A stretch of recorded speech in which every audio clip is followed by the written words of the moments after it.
You ask Tiger to solve. This deals with linear equations with one unknown. The final result is x equals 7. Let's solve it step by step. Group all constants on the right side of the equation. Add 11 to both sides. Simplify the arithmetic.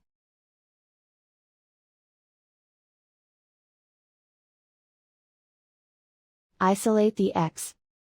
Divide both sides by 2. Simplify the fraction. Find the greatest common factor of the numerator and denominator. Factor out and cancel the greatest common factor.